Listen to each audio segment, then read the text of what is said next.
자, 인사하겠습니다. 안녕하세요. 네, 반갑습니다.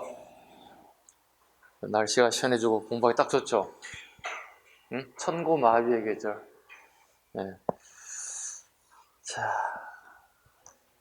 공부합시다. 자, 오늘은 620페이지 3.1운동 이전의 상황부터 가는데요. 점점 뒤로 가면 갈수록 여러분들이 어려워질 거예요. 그 정도 감안하셔야 돼요. 그죠? 네. 보겠습니다. 3.1운동 이전의 상황. 국외, 국내 두 가지로 나뉘어 있습니다. 첫 번째, 일선 대통령의 민족 자결주의를 제시하게 됨으로써 우리가 영향을 받게 됩니다. 즉 누구의 힘을 빌려서 우리가 독립하기는 어려워졌다는 사실입니다. 강대국에서 이렇게 주장하는 내용들 때문에요.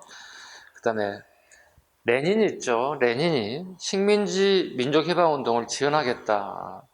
식민지 국가의 해방을 좀 하는데 좀 도움을 주겠다 이렇게 약속을 하게 돼요. 이런 두 가지 움직임을 통해서 우리 민족주의자들, 독립운동가들의 마인드, 즉 생각이 바뀌어가는 내용이다. 두 번째, 신한청년당의 활동이다. 앞에 단 별표를 한 3개 할까요? 신한청년들의 활동은요. 시험에 너무 잘 나오는 부분입니다.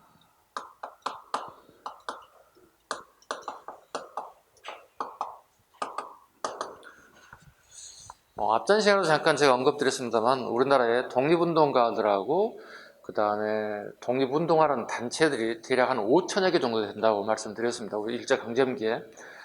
그렇게 많게 되는 이유가 뭐냐면 이합집산이 되게 많다. 사람은 한 사람인데 같은 연도에 A단체, B단체, C단체, D단체, E단체 계속 여기 들어가 있다는 거예요. 이름을 계속 발기인으로 올려 있다는 겁니다. 그러다 보니 되게 많아졌고 그냥 독립운동 단체들이 또 서로 합쳐지게 되면서 숫자가 늘어나게 됐다는 뜻입니다. 특히 신한청년단은 보겠습니다. 이건 1918년도에 처음 만들기 시작합니다. 1918년도에 대표적인 예를 아시다시피 상하이에서 주로 하는 조직입니다. 여기는 여기 여운형이 주도하죠. 여기는 여운형 선생님 호도 좀 알아주면 좋겠습니다. 몽양이라고 하는 호입니다. 훗날에 우리 근현대사 부분 되게 또 많이 나오는 부분이기도 해요. 특히 여운형 선생은 중도 좌파기도 해요. 중도 좌파는 결국은 일종의 사회주의 계열이다 보시면 돼요. 사회주의 계열이다. 그런데 독립운동 하는 데 있어서는 민족주의 계열과 사회주의 계열이 아직 구분되지는 않습니다. 왜냐하면 한 가지 주제가 있죠. 우리나라에 독립이라고 하는 주제가 있기 때문에 운동하는 당시는 크게 좌우로 크게 나뉘지는 않습니다. 자, 여운형 선생하고요. 그 다음에 이제 신채호 선생. 이렇게 처음 발견이 시작되죠. 1919년이 되면 김구 선생도 가입이 됩니다.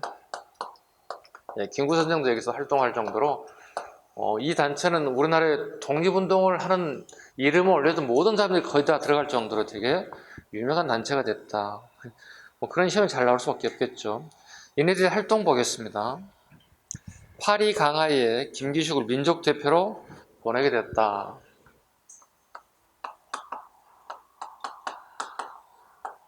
파리 강하이에 민족대표로 보내게 됐다. 이게 무슨 얘기냐면 우리가 이게 1919년이죠. 1919년 1월이고요. 우리가 1차 세계대전이 1914년부터 몇 년까지라고 그랬어요? 18년까지가 1차 세계대전이에요. 승전국들이 파리에서 모이는 거예요, 이렇게. 그러면 우리도 어떻게 독립을 하고 싶은 욕심이 있기 때문에 가서 우리의 외교 활동을 통해서 활동을 해야 되겠죠. 이때 해야 할 일이 뭐겠습니까? 독립청원서를 제출하러 가는 거예요.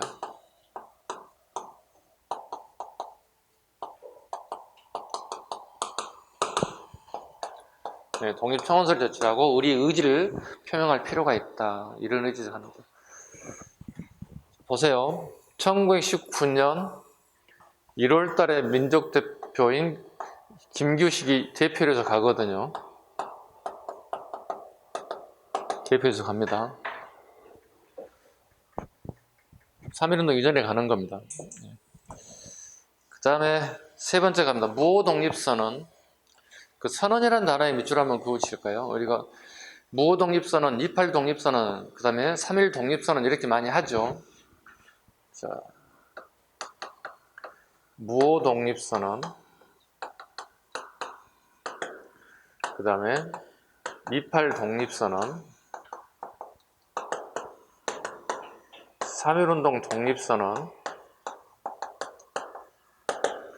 순서 잡으라는 얘기입니다. 무호 독립선언 1918년. 오른쪽에 무호 독립선언을 오세요. 621쪽에 1918년 11월이고 양력은 2월입니다. 다음 연도에. 그 상관없습니다. 11월이 됐든 그 이듬해 2월이 됐든 상관이 없습니다. 이렇게 한번 보시죠. 일단 기본적으로 선후관계 잡을 수 있겠죠. 이렇게. 예? 잡을 수 있어야 돼.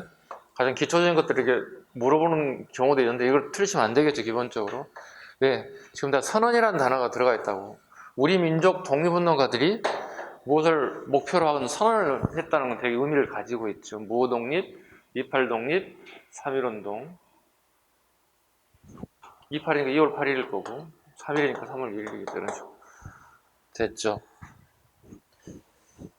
그 다음에 네 번째, 미주지역 외교활동. 미국을 중심으로 했던 대한인 국민회 있죠. 별표 기본입니다. 한 3개 잡아야 되겠네. 대한인 국민회. 대한인 국민회. 이렇게 잘라볼게. 이렇게 잘라볼게. 이게 국민회가 학대 개편되었다 보시면 돼. 미주지역의 조직이, 기존의 조직이 국민회인데 학대 개편됐다. 자, 봐봐. 대한인이라는 단어가 들어가 있지, 그죠? 네, 이렇게 잘랐어, 이렇게. 아니, 잘못 잘랐어. 이렇게. 대한, 잘라보시죠. 대한이라든가, 한국이라든가, 이런 명칭이 붙게 되면, 이건 전부 다 우리 민족주의 결의다 생각하시면 돼요.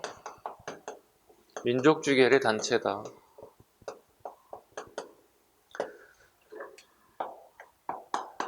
그리고 공부할 때 가장 기본적인 내 머리 들어갈 팁이라고 보시면 돼요.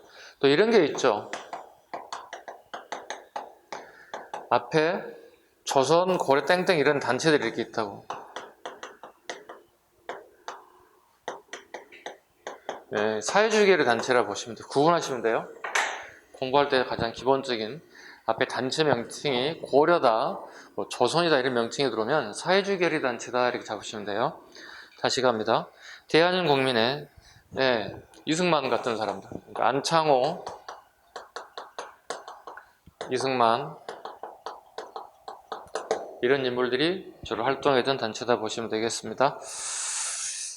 그 다음에 28 독립선은 도쿄 유학생들이 조선 청년 독립단의 이름으로 활동하게 됐다. 28 독립선은 네, 주로 여기 이제 채팔용, 그 다음에 우리 익히 알려진 춘원 이광수 같은 인물들이 네, 여기 참여하게 됩니다. 선언을 마치고 난 다음에 체육관에서, 그러니까 강당에서 선언을 하고 난 다음에 일본 경찰들이 와서 체포령이 떨어져서 상당수가 체포가 됐습니다. 그리고 일부는 체포되지 않은 일부는 서울에 건너옵니다. 서울에 건너와서 일부는 3.1운동에 참여하기도 합니다. 오케이? 지금 진도 못 나가고 있죠. 왜? 하나하나가 전부 다 중요하죠. 되게 디테일해지죠, 지금 현재. 이게 이제 여러분들 힘들게 하는 거예요. 그냥 하나 하고 그냥 통째로 내가 이해하고 암기하면 끝나면 좋겠지만 계속 연결 계속 된단 말이죠. 그래서 양이 많아지고 되게 디테일까지 잡아야 되기 때문에 되게 어려워지는 부분들입니다. 어쩔 수 없어요. 이 분야 특징이 그렇습니다. 공부 방법론도 마찬가지. 그렇게 가셔야 돼요. 그 다음에 국내 가죠. 민족운동 준비, 천도교, 기독교, 불교계 지도자, 학생 대표자를 중심. 주로 종교인들이죠. 그 당시 지식인들이 대부분이 종교인들이었습니다. 그러니까 종교인들을 중심으로 일종의 선각자로 봐야 되겠죠. 고종국장이 대규모 시위 계획을 하게 됩니다. 거기에 이제 고종임금이 돌아가셨죠. 이제 3.1운동 일어나는 원인 중에 하나가 고종임금이 돌아가셨어요. 이게 이제 좀 억울한 죽음이죠. 이거 암살 당했다는 어떤 암살을 당하지 않았을까 이런 의문사들이 되게 많이 제기가 되죠. 우리 고종님께서 커피를 되게 좋아하셨나 봐요. 예, 그래서 커피를 드시는데 아마 독약이 들어가지 않았을까 이런 합리적인 의심을 되게 많이 가지게 돼요. 그 결과 고종임금이 사망하게 됐고, 고종임금은 장례식을 치러야 될 거 아니겠습니까, 그죠? 예, 장례식 치는데 2월 말일날 장례가 이렇게 약속이 잡혔어요. 근데 이제 3.1운동 하신 분들께서는 2월 말일날 독립운동을 선언하고 운동하는 것은 맞지 않은 거예요. 왜냐하면 예배를 봐야 돼, 주말이라서.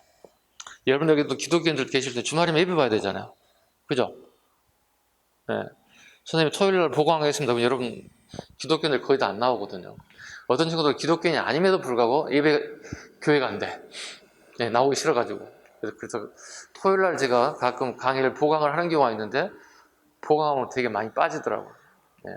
요즘 트렌드가 그런 것 같아요. 예전에 토요일, 일요일 뭐 아무 때나 이렇게 보강 때려와서 수업 드려야지 하고 듣는데 요즘 그렇지 않는 것 같아요. 그래서 3월 1일 날, 2월 말이 아니라 3월 1일 날 잡아야 되는 에피소드가 여기 있습니다. 종교인들이 예배 때문에 그랬습니다. 그 다음에 목표가 있죠. 대중화, 비폭력이 나와 있죠. 3.1운동의 가장 핵심적인 거 있죠.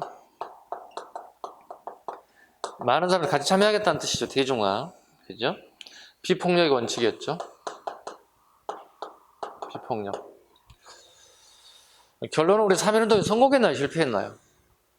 실패했잖아요, 우리가. 대한독립 만세만 열심히 했었을 뿐이지 우리가 얻은 건 없잖아요. 물론 이제 얻은 건 없지만 여러 군데 영향을 끼치기는 하겠지만 얻은 건 별로 없죠. 그 첫 번째가 비폭력에 그랬습니다. 비폭력이었습니다. 그 다음에 우리가 뭐가 없었나요? 지도자가 많이 부족했어요. 그 다음에 또 실패한 이유가 정부가 없었어요. 무정부 상태였어요. 무정부 상태였다. 결과적으로 이 세 가지가 우리 독립운동의 실패 요인 중에 하나가 여기에요. 그러면 실패하고 난 다음에 우리나라의 정부에 어떤 대안책이 뭐가 있었을 것 같아요? 반대로 가면 되겠죠, 이렇게. 응? 반대로 가면 되잖아. 대안을 마련하는 방법 뭐겠어요? 예전에 비폭력에서 어떻게 가야 돼? 폭력으로 가야 되지. 이게 우리 뭐예요? 무장투쟁으로 가는 거야. 3.1운동 이후에 변화 추이를 봐야 돼. 비폭력에서 뭐로 간다고 이제는? 무장투쟁으로 간다고. 무장투쟁으로 간다고. 자, 그런데 국내에서 무장투쟁은 한계에 봉착됐지. 왜? 이미 일본 헌병대들이 우리 전국토를 전체를 쫙 장악하고 있다고. 어디서 무장투쟁하겠어? 할 수 없잖아. 우리나라 국내에서는 한계점에 봉착됐잖아. 그럼 어디로 가야 돼? 국내가 불가능하면 국외로 넘어가야지. 국내에서 국외로 넘어가기 시작했죠. 그 대표 장사가 어디겠습니까? 다 배웠잖아요, 앞전에. 서간도, 그 다음에 어디요? 북간도, 그 다음에 블라디보스토크, 연해주. 이 사람들 뭐죠? 무장 투쟁을 중심하는 사람들이잖아. 상하이에서는 무장 투쟁하는 지역이 여기단 말이야. 상하이는 어떤 방법이 있습니까? 예기적 노력을 통해서, 그죠? 서양의 열강들의 힘을 빌려서 독립을 쟁취하려는 방식으로 노선이 바뀌어간다고. 뭘 기점으로? 3.1 운동을 기점으로. 됐죠? 그 다음에 독립선언서 작성, 전국 각지에 배포되게 되었다. 자, 오른쪽에 국외독립선언 가겠습니다. 무호독립선언 2018년 11월 의 만주 길림에서 대종교계열의 중강단위, 대종교 밑줄 보세요. 대종교 중심에 해당되는 사람들이 있다.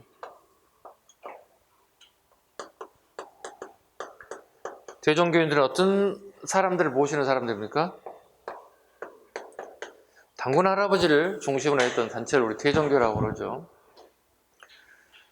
헷갈리면 안 돼요. 동학은 천도교로 명칭이 바뀝니다. 손병희 선장에 의해서 하셨죠. 그 다음에 대종교는 단군 할아버지를 모신 중심으로 했던 사람들입니다. 그래서 단군을 기념하기 위해서 만든 게 뭐예요? 중광절이죠.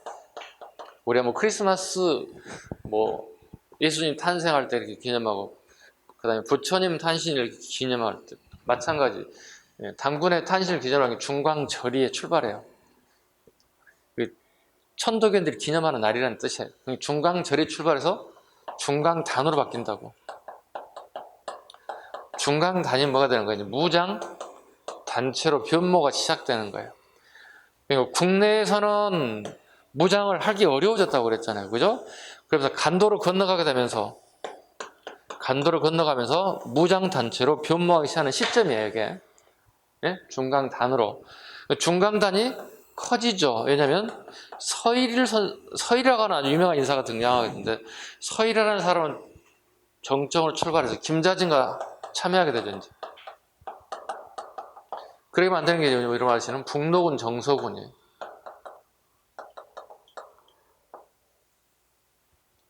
청산리의 영웅인 김자진 장군이 군 부대를 끌고 다닌 그 부대가 북록은 정서군입니다. 이 정도는 기본을 잡아야 되겠죠. 이렇게 순서 흐름 잡으셔요. 이렇게 됐어요? 처음 하신 분들 이렇게 잡으시면 돼요. 기본적으로. 가보죠. 대종교계를 중강단이 중심이 되어 조성왕이 작성한 것으로 무장투쟁을 통하여 완전 독립을 쟁취하자는 내용이다. 선언문 같은 게 어떻게 사료로 나오면 여러분들이 이걸 인지할 수 있느냐. 보겠습니다. 같이.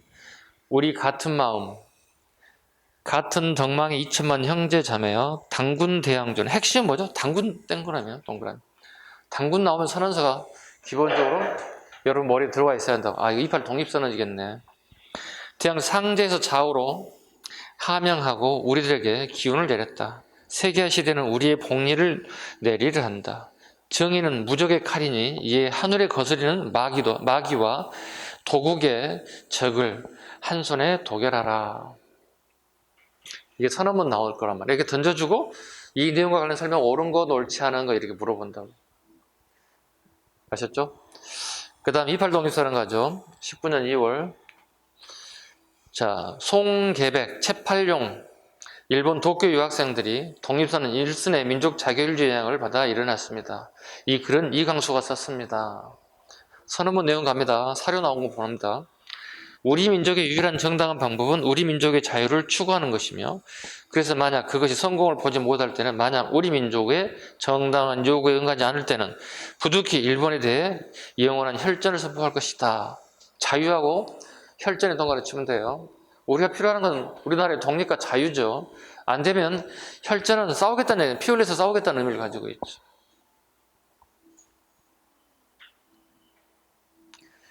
됐죠? 그 다음에 밑에 하단부에 보시면 3.1운동에 대한 국내적 배경과 국외적 배경이 나와 있습니다. 국내 한번 볼까요? 고종 독살설, 그 다음에 국내 운동에 대한 침체에 대한 반성, 동경에 유학한 학생들이 28 독립선언에 대한 충격, 학생들이 선언을 하는데 우리 성인들이 뭐 해야 되는가 이렇게 반성하는 거죠. 국제정세의 또 유리함, 국외적 변화, 베르사유 체제. 요건 좀 어려운 시험에 나올 수 있어요. 자, 베르사유 체제 옆에 봅니다. 1차 세계대전 직후에 승전국과 패전국 간의 강화 조약의 기초를 둔 기초질서를 의미한다. 베르사유는 프랑스 파리의 남서쪽 도시로서 이곳에서 조약이 체결됐기 때문에 그렇습니다. 즉 강대국들이, 즉 1차 세계대전 승전국들의 모임을 중심으로 세계 질서를 재편해가는 그런 움직임이 우리에게도 영향을 주게 되었다. 그 다음에 일순의 민족 자결지, 자기 스스로 알아서 하라는 얘기잖아. 우리 책임지지 않겠다는 거지. 그 다음에 동경 28 독립선언, 그 다음에 만주모 선언. 영향 보겠습니다. 대한민국 이임정부를 수립하게 되었다. 여기 보시죠. 무정부 상태라고 그랬잖아요. 이제 뭐가 되는 거야? 우리나라의 상해에 임시정부가 수립되었다. 상해 임시정부가 들어오기 전에 하나로 통합된 거고, 원래 세 개가 만들어지죠. 3.1운동에 연해주, 그 다음에 상해, 그 다음에 우리나라의 서울, 한성에 총 3개가 만들어집니다. 임시정부가. 무슨 한이 맺혔던 것 같아요. 우리가 정부가 없어서 3개가 만들었다. 이렇게 하나로 통합이 된 겁니다. 상해 임시정부. 이해 가셨죠? 3.1운동에 몇 개가 만들었다? 하나, 둘, 3개. 그리고 상해 임시정부를 하나로 통합되었다. 이때 대통령제를 통해서 이승만 대통령이 되었고 국무총리 이동희가 국무총리로 상해 임의정부에서 일을 시작하게 되었다. 됐죠? 그 다음에 요건 민주공화제를 원칙으로 했다. 민주공화제를.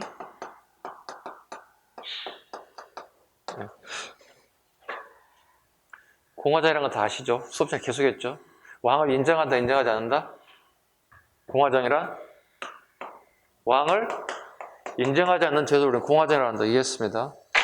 그럼 다르게 지도자를 뽑는 방법은 국민의 참정권, 투표라는 행위를 통해서 대표를 뽑는 거 우리는 뭐라 한다? 공화정이라 한다. 얘기했잖아요. 자주 얘기했잖아요, 선생님. 헌법, 지금 현재 우리나라에 쓰고 있는 헌법 1조라는 뭐라 해서 대한민국 민주공화국이다. 우리 국민의 투표를 통해서 우리 대표를 뽑겠다는 거지. 그렇지 않으면 어떻게? 야, 내가 오늘 대통령이야, 오늘부터.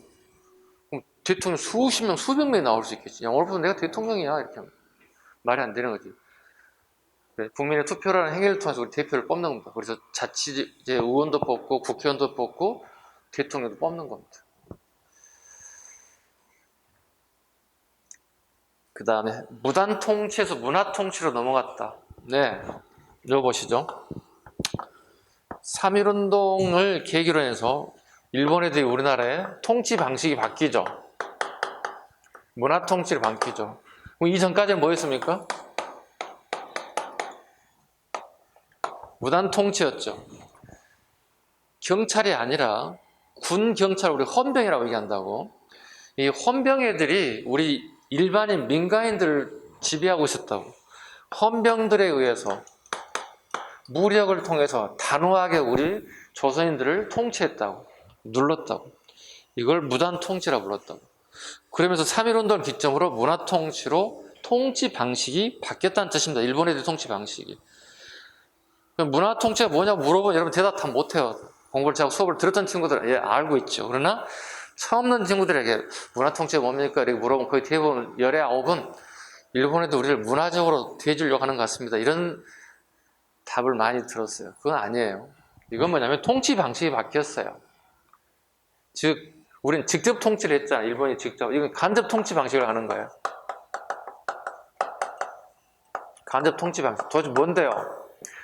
이제는 친일 분자를 양성해서 그네들을 통해서 간접 통치를 하겠다는 뜻이에요. 친일 분자를 양성해서 간접된 통치 방식을 문화 통치라 불러요. 그러면 딱 답이 떨어지지 않나? 야, 그러면 1920년대 우리나라에 친일로 돌아간 사람들이 엄청나게 많아졌겠구나 하는 생각을 해볼 수 있죠. 그죠? 친일로 넘어간 사람 되게 많아지겠죠? 3.1운동 이후에. 그 다음에 중국의 오사운동, 일본의 스와르즈 운동에 영향을 받은 게 아니라 영향을 준 거다. 오해하시면 안 돼요. 우리는 3.1이고 여기는 5.4잖아. 자, 봐봐. 중국의 5.4운동에 영향을 줬다. 이거 외우면 안 되고 본다고. 일본 애들이 잘 봐. 청나라와 전쟁을 통해 승리하고 난 다음에 요동반도를 지배하고 있고 팽오도 지역을 지배하고 있다고. 근데 중국과 일본은 1차 세계대전의 승전국이야. 그럼 민족 자결주의에서 어떻게? 승전국들은 자기 기득권을 그대로 유지하고 있는 거예요. 그리고 식민지를 다 내놓아야 되는 거예요. 식민지를 주지 않아도 되는 거예요. 승전국 같은 경우. 패전국 식민지를 다 그 나라에 해방을 시켜줘야 되는 거예요. 근데 우리는 일본이 승전국이 되기 때문에 우리는 계속 일본의 지배하에 놓여있는 이유가 여기 있거든요. 근데 중국은 승전국의 지위인데 중국의 일부분을 갖다가, 요동 부분을 갖다가 일본이 지배하고 있다고. 어때? 말이 돼, 안 돼? 안 되지. 그래서 북경대학교 학생들이 3.1운동에 영향을 받은 거야. 아니, 조그만 나라, 중국에서 말할 때 조그만 나라, 조선이라는 나라는 조그만 나라인데 전애들이 일본에 저항해서 독립을 쟁취하겠다고 운동을 하는데 우리는 뭐냐는 얘기. 나름 중국의 지식인들이 다니는 학교가 북경대학인데, 즉 우리나라의 서울대학교 정도 되는 존재감을 가진 대학인데 우리는 뭐지? 그래서 이게 5.4운동이 이거예요. 일본이 중국 땅 일부를 지배하는 걸 우리가 다시 찾아와야 되지 않겠냐. 그 운동이 5.4운동입니다. 그게 영향을 우리가 주게 됐다는 뜻이에요.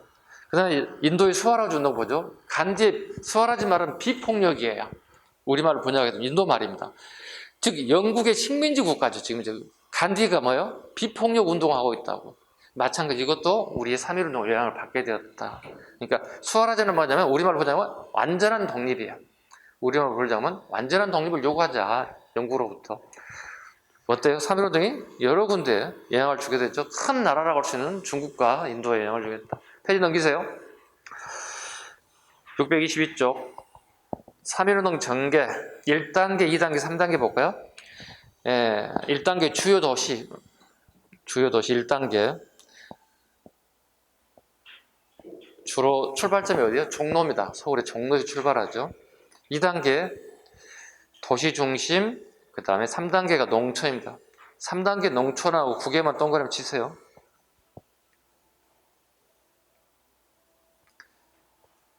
그 다음에 밑에 3.1 독립 선언서 한번 보겠습니다. 자, 이건 여러분 국어책에도 나올 것 같고 우리 시험에도 아주 많이 나왔던 사료니까 보겠습니다. 5등은 우리말 번역은 우리는 자해, 오늘, 우리 조선의 독립군인과 조선의 자주님을 선언하노라. 반만년 역사의 군의를 장하여 차를 선언하며 2천만 민중의 성충을 합하여 차를 표명하며 민족의 선구여일한 자유발전을 위하여 차를 주장합니다. 인류적 양심의 발로에 기인한 세계 개조의 대기운에 수능병진하기 위해 차를 제기하미니 신은 천의 명명이며 후대의 대세이며 전인류 공동 생존권의 정당한 발동이다. 천하 화물이든지 차를 저지 억지 못할지니라. 뒤에 거 다 모르겠죠. 앞에 첫 줄만 밑줄 그읍시다. 그것만 우리가 가지고 가면 문제 맞출 수 있으니까. 5등은 자해, 조선의 독립군과 조선의 자주님을 선언. 요것만 딱 밑줄 그고 요것만 딱 별표하시면 돼요. 자, 3.1운동 이후에 국내 무장 투쟁이 없느냐? 있어요. 한 3개 정도 됩니다. 그리고 나머지 전부 다 9개로 넘어가요. 자, 국내 갑니다. 9월산, 천마산, 보합단. 단독 문제 안 나옵니다. 선택 지문 정도 나올 겁니다. 글자만 동그랗게 쳐볼게요. 보천구, 9월산, 천마산, 보합단. 됐죠? 국내에서도 있었다는 정도만 합니다. 이것은 내용은 할 필요 없습니다. 그 다음에 오른쪽 3.1운동 전개 및 확산 보겠습니다. 전개, 독립선언서 나온 거, 민족투표, 태하관의 밑줄 보시죠. 태하관. 그 태하관은 식당 이름입니다. 태하관은 조선이라는 나라와 대한제국이 1910년을 기점으로 우리가 멸망해 버렸죠. 한일 병합이 됐으니까, 그죠? 그런데 무슨 일이 발생되냐면 궁중에서 요리하는 요리사들이, 셰프들이 요즘 말로 치면 일자를 다 잃게 됐어요. 다 떠나야 돼요. 그 궁중 셰프들이 나와서 스카우트에서 차린 식당이 태하관이라는 식당이에요. 그러니까 궁중 요리를 먹을 수 있는 식당이에요. 되게 요즘 지금 고급 식당인 거야. 한식당인데 되게 고급 요리를 하는 식당이라고 봐야 돼요. 여기를 중심으로, 태하관을 중심으로 대표들이 모여서 발표를 하게 되었다. 학생과 시민들이 탑골공원, 밑줄가 되겠죠, 순서로. 종로에 있습니다. 걸어서 그냥 가까운 거리에 있습니다. 그걸 시가행진하게 되었다. 근데 좀 아쉬운 점은 우리가 태하관에서 33인들이 다 참석한 건 아닙니다. 일부 예전 시험에 기출문제를 풀려면 이런 게 있습니다. 태하관에서 민족대회 33인이 모두 모여 선언서를 낭독해야 돼. 틀린 지문이에요. 2명인가 3명인가 지방에 나가 있다가 서명만 했을 뿐이에요. 33명 모두가 참여했다 X입니다. 아셨죠? 적어놔 살짝 연필로. 민족대회 33명 모두가 참여했다 X 적어놓으셔야 됩니다. 일부는 또 어떻게 발표를 하고 난 다음에 어떻게? 종로경찰서에 전화해가지고 저 이거 발표해서 체포해주세요. 체포해가지고 일부러 갔어요. 또 그게 아주 안타까운 부분 중에 하나가 이거예요. 그 다음에 전국 주요 도시의 시위가 전개됐다. 일제 탄압, 각 학교 휴교령 밑줄 긋습니다. 휴교령. 학교를 못 가게겠죠. 학생들은 기항하여 시위를 조직하기도 했다. 이 휴교령이 중요한 이유는 유관순 열사 때문에 그렇습니다. 유관순이 지금으로 치면 이하여고 다니는 여고생이란 말이야. 천안에 집을 가지고 있는 학생이기 때문에 학교를 다닐 수가 없어서 천안에 내려가는 거야. 기항하게 됐지. 가더니 조용하지. 서울은 속된 말로 난리가 났는데, 전심이 나서 이거 하고 있는데 지방 아직 전파가 안 된 거지. 그래서 유관순 열사가 내려가서 어떻게 자기 동네에 뭐 하십니까? 서울에 지금 난리가 났는데 막 태극기 만들고 우리도 합시다 해서 대한독립 만세를 천안 아운의 장터에서 애친 거지. 그 결과 주동자 유관순 열사 체포돼서 서울로 압송돼서 갖은 고문을 통해서 결국은 죽게 되는 과정을 거쳤습니다. 살짝 저거 휴교령 때문에 유관순 열사가 천안에서 독립운동을 주도해 체포 그리고 사망되었다. 네, 안타까운 일이죠. 여고생이 심한 고문에 의해서 죽어야 되는 상황이 발생됐으니까요. 들리는 그 비하인드 얘기긴 하지만 가장 우리 여성들이 힘든 것 중에 하나가 성고문까지 했다는 거예요. 말이 안 되는 거지, 그지? 이 잔인한 면을 볼 수 있는 것들이죠. 우리 사회생활 하다 보면 가장 약자가 어린아이, 그 다음에 여성, 노인 이렇게 되잖아요. 무슨 사고 터지면 어떻게 제일 먼저 어린아이부터 먼저 구하고, 노인 구하고, 그 다음에 여성 구하고. 남자들이 대부분 다 이런 생각을 가지고 있어요. 그죠? 남자들 고개 끄덕여 줘야 돼. 저는 이래요 안 돼. 내가 먼저 살아야 돼. 이러면 안 된다고. 아니, 남자답게 좀 이런 부분 무장이 돼 있어야 된다고, 이런 부분은. 그죠? 약한 사람부터 어떤 환경이 안 좋은 상황이 된다면 먼저 구해야지. 자기 살겠다 막 도망가면 안 돼. 약자부터 구해야지. 예. 다음요. 고종 덕사설로 바로 갈까요? 국민이 분노하여 경성의 운집 3월 3일 인산일 할 것을 예상하여 3월 1일로 그 사일로 정하였다. 웃기는 일 하나 있어요. 비하인드가 있는데 우리 가장 친일하면 이한용이 떠오르죠. 그죠? 이한용 같은 사람이 떠오르는데 그 독립운동 하신 분들이 33인 중에 한 분이 이한용에 전화를 했다는 거예요. 연통을 줬다는 거예요. 3월 1일 날 우리 이거 할 거야? 너만 알고 있어. 근데 대신 입 좀 다물고 있어. 이렇게 얘기했어. 그럼 여러분 이한용 같으면 조치를 취할까요? 그냥 입 다물고 있었을 것 같아요. 내가 이한용, 친일하는 이한용이라면 전 국민이 모여서 규탄대회를 할 텐데 우리 왕이 죽은 것에 대해서 의심스럽기도 하고 독살설. 그리고 애초에 뻔하잖아. 대한독립 만세에 질 거란 말이지. 그지? 근데 그 유명한 친일을 했던 이한용이 입을 다물어줘요. 그래서 무사하게 3.1운동이 제 날짜에 시작됐어요. 이해 갔죠? 그럼 우리가 애칭 게 뭐였어요? 대한독립 만세를 외쳤겠지. 대한독립을 알겠는데 만세는 왜 외쳤을까요? 대한독립 우리 해결되잖아요. 우리나라 독립시키잖아요. 만세는 뭐죠? 황제국일 때 만세라고 불러요. 즉 우리는 대한제국이라는 나라를 황제국을 만들었다고. 물론 나라가 망했죠. 13년밖에 가지 못했죠. 1897년부터 1910년까지. 그럼 황제국이 아니면 어떻게 해야 됐을까? 대한독립 천세가 되는 거예요. 왕의 국가에서 왕이 즉위할 때는 천세 이렇게 외치는 거예요. 신하들이. 국민과 함께. 근데 황제국이 되면 어떻게 된다고? 대한독립 만세 이렇게 해준다고. 이거 모르는 사람 많았잖아. 몰랐는데 이제 처음 아는 사람 고개 끄덕여봐. 많잖아. 그냥 책에 나온 것만 그냥 보고 들었지. 만세가 무슨 의미인지 모르는 우리 처음 아는 사람 있잖아요. 네. 국내 학산, 지방의 군 단위까지 옮기게 됐고 농촌까지도 옮기게 됐다. 일제히 탄압, 군대와 헌병 경찰에게 발포 명령이 하달, 희격화 및 전국 확산, 전국의 군대 배치, 무력 진압, 무차별 총격. 하정 제암리 별표 가겠습니다. 제암리 교회입니다. 보통 주일에 이제 예배를 보기 위해서 교인들이 되게 이제 교회에 많이 오게 되는데 예배 시간에 밖에서 입구 문을 갖다 전부 다 못질을 해버렸어요. 밖에 나오지 못하게끔. 그리고 밖에서 불을 질렀어요. 교회 건물에다가.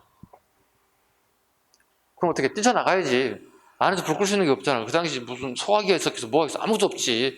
밖으로 뛰쳐나가야 살지. 문이 출입구에 밖에 못질했기 때문에 나갈 수가 없잖아요. 그래서 창문을 깨트리고 나가는 거예요.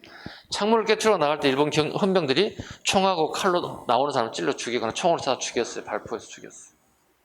이게 뭐죠? 3.1운동에 대한 일본 애들이 복수예요. 야, 좀 쪼잔하지 않나? 근데 이제 이게 이제 큰 문제가 되는 거예요. 왜냐면 이게 교인들이야. 기독교인들이야. 근데 이게 묻힐 수 있는 사건이 외국 언론 기자들에게 이게 귀에 들어가서 취재가 됐고, 그리고 미국의 신문이라든가 통신사에 타전이 되게 된 거예요. 미국이라는 나라가 무슨 나라예요? 기독교, 청교도혁명의 결과 영국에서 건너온 애들이잖아.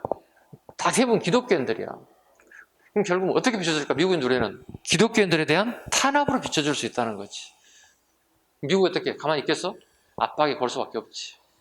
그잖아. 종교라는 게 무섭잖아. 평상시에는 조용하던 것들이 종교의 문제 툭 터져나오면 어떻게 되게 큰 문제가 된다고. 사회 문제가 되고 국가적인 문제가 커진단 말이야. 그래서 미국의 압력이 가해질 수밖에 없겠지.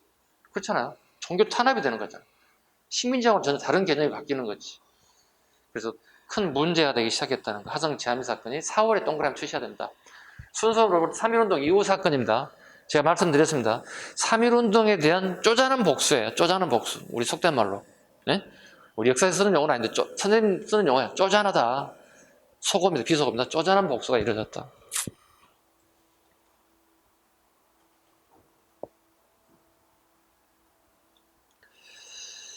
그 다음에 나머지는 안 해도 될 것 같아요. 3.1운동이 안 해도 돼요. 패스 합시다. 넘깁시다. 이 정도 합시다. 626페이지.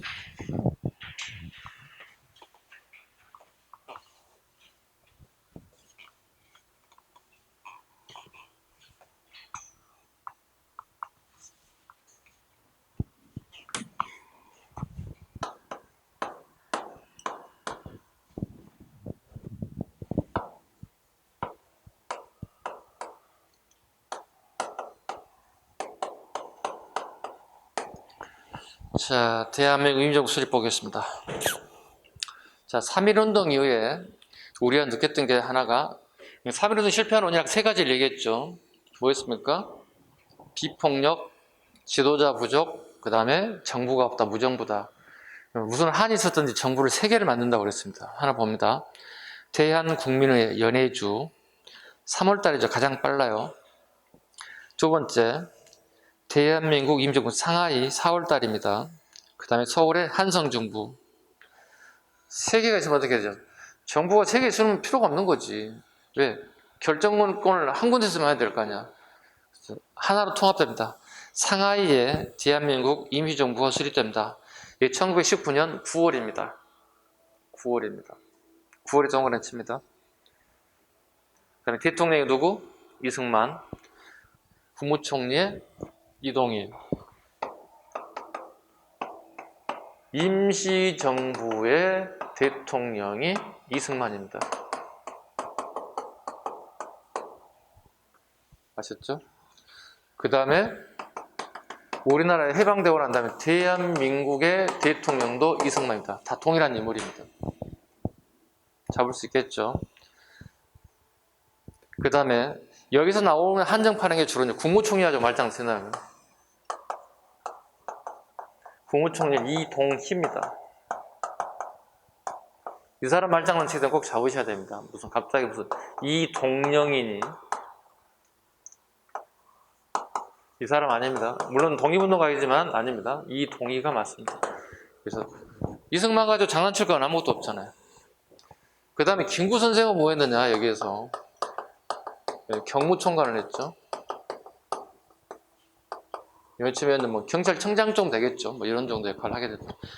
그래서 요것들은 이미 시험에 자주 나왔던 거니까 꼭 잡으셔야 돼요. 최근에 나온 게 김구 선생 한 3년 전에. 요것은 오래동안은 계속 나왔던 문제들입니다. 요것만 잡으시면 돼요. 이것은. 자, 대한민국 임시정부 최초의 공화제 정부다. 공화제 이미 찍었습니다. 최초의 공화제 정부다. 선생님 의의를 제기하겠습니다. 그러죠. 이의를 제기하겠습니다. 지금 투표했다는 기록이 없는데 왜 공화정 정부입니까? 투표라는 행위를 통해서 대표를 뽑는 건데 투표할 수가 없잖아요. 우리 정부가 지금 현재 중국에 가 있는 거잖아요. 국민들 우리 한반도에 있는 거고. 공화정 정부가 됐습니다. 최초의 공화정 정부가 됐습니다. 투표는 뭐 됐죠? 뭐가 있죠? 가장 기본적인 상권이 분립돼요.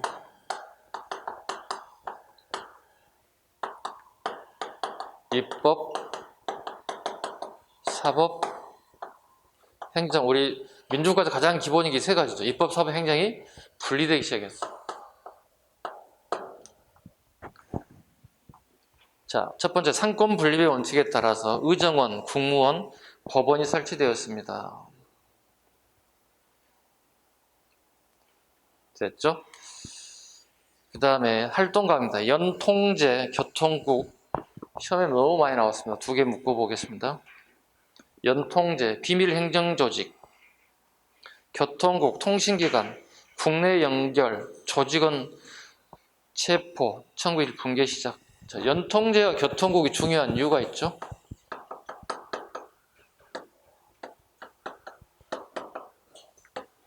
지금 임시정부의 가장 핵심, 가장 중요한 게 뭘까? 임시정부에 지금 필요한 게 뭘까? 뭐 같아? 임시정부에 지금 가장 필요한 게 뭐 같아요? 선생님 봐. 이거야. 이거 뭐야? 돈이지. 독립운동에 돈이 필요하다는 얘기 뭐죠? 군자금이 필요하겠지. 이걸 조달하는 목적을 띈 단체, 목적을 가지고 있는 게 행정조직이 연통제야, 교통국에. 군자금이란 독립군들이 필요한 자금이 필요해. 무기도 필요하고, 뭐도 필요하고, 되게 많이 독립운동에 필요한 요소들이 있는데, 결국은 돈 문제거든요. 이 두 개의 단체는 결국은 군자금 조달을 목적으로 가지고 있는 단체들이죠. 세 번째, 돈이 있기 때문에 하는 게 있으나 독립공채를 발행한다. 독립공채. 그 밑에 한번 봐주시죠. 공채 한번 봐주시죠. 애국공채. 자, 예를 들어서 한 장에 500원이다. 그럼 500원 주고 사는 거예요, 일반인들이. 그럼 독립금 그 자금으로 500원을 사용할 수 있다는 거지. 그게 모아지면 큰 돈이 되겠죠. 그죠? 그리고 난 다음에 공채라고 하는 건 뭐야? 우리 공채라고 하는 개념이 뭐죠? 일정 기간이 지나고 나면 그 금액을 다시 되돌려 받을 수 있어요. 여러분들 공채를 사고 판 경험 있는 사람 손 한번 들어봐요. 없어요? 여러분 혹시 자기 차 있는 사람?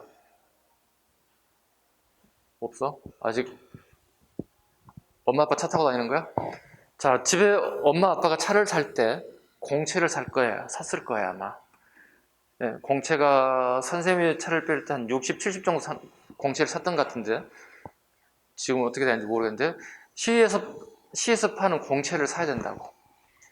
근데 이걸 10년 동안 가지고 있으면 원금을 받을 수 있어. 예를 들어 70만 원어치 공채를 샀다. 그럼 10년 뒤에 내가 그 70만 원 그대로 돌려받을 수 있어. 10년 뒤에 70만 원 돈이 아니겠지. 돈의 가치가 떨어졌겠지. 그죠? 화폐 가치가. 그래서 대부분 어떻게 한 50% 정도 받고 공채를 매입하는 데가 있어. 시청 앞에 같은 데, 자동차 등록업소 같은 데 가면 팔아버린다고. 그리고 내가 반만 받는다고. 그런 게 되게 많아. 나 선생님 그렇게 한번 해봤어. 네, 그게 공채예요. 똑같아요. 이것도 마찬가지. 독립 자금을 만들게 파는 게 공채였습니다. 이어서 하죠.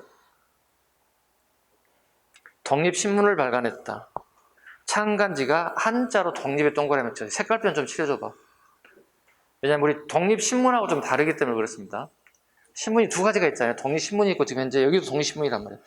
처음 창간지 제목은 독립이었다. 한자로. 22호까지 됐고 22호부터는 한글로 독립신문이라고 했다는 뜻이에요. 됐어요? 네.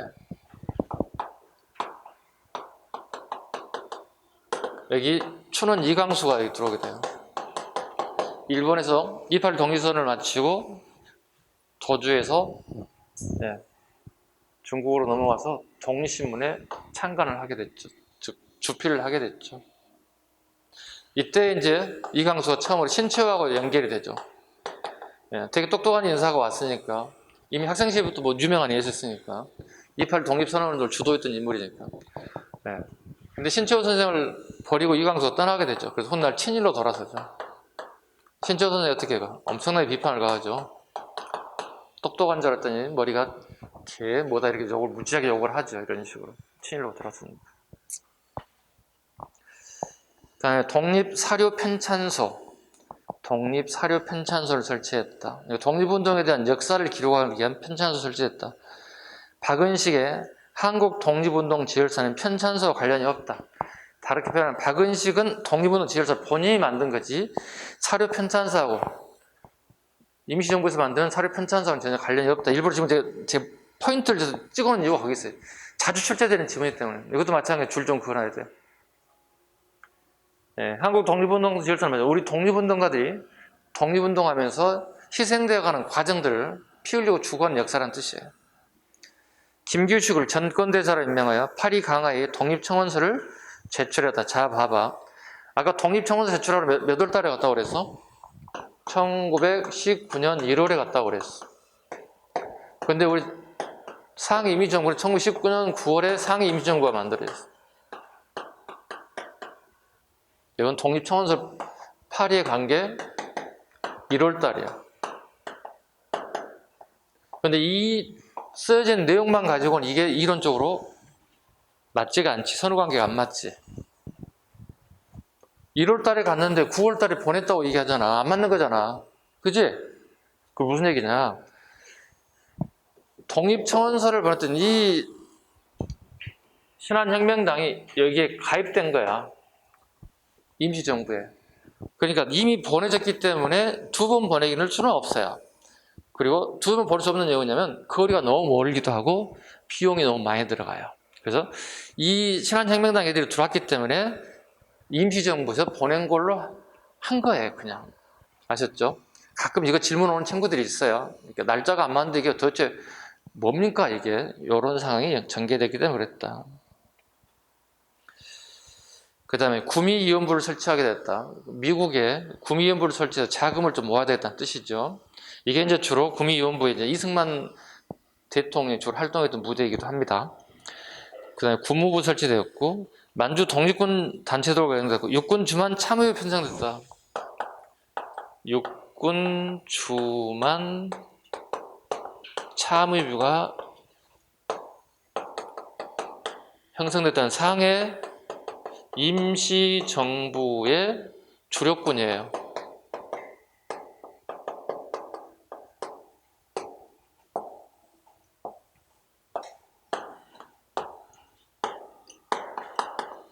나중에 독립운동사를 할당하겠습니다만 우리가 자유시 참변을 되게 심하게 당하고 난 다음에 독립운동가들이 다시 남쪽으로 내려오게 돼요. 이렇게 볼까요? 여기가 참의부, 정의부, 신민부, 삼부라 불러요. 이렇게 삼부로 쪼개졌어요. 도대체 어떤 애들이요? 서일이 만들어둔 대한 독립군단 애들이 자유시 참변을 당하고 난 다음에 쪼개져서 남쪽으로 내려오게 됐다고. 참의부, 정의부, 신민부로 쪼개졌다고. 이때 여기가 상하이라고. 상하이는 여기 임시정부가 있다고. 여기야. 자, 봐봐. 정부가 있으면 항상 뭐가 있어야 되는가? 나라를 지켜줄 군대가 있어야 되는 거야. 임시정부는 행정 조직일 뿐이지 군대 조직은 아니란 말이야. 그 군 조직을 유고를 하겠다는 뜻이야.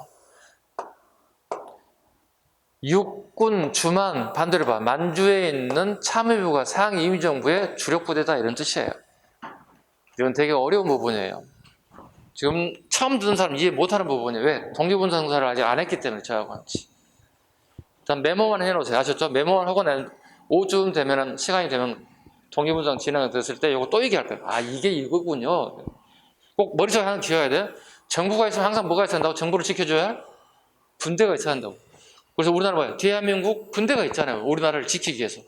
그죠? 국민의 생명과 재산을 지키기 위해서 대한민국 군대가 있다고. 군대가 없는 나라는 어떻게 해요? 없죠. 어느 세계 어디에도 없죠. 자기 나라를 지켜야 할 군대는 당연히 있어야 되는 겁니다. 그래서 육군 주만 참의부를 상해 임시정부의 주력 부대를 하겠습니다, 이런 뜻이에요. 이게 참의부, 정의, 신무 중에 이거라고. 얘들이라고.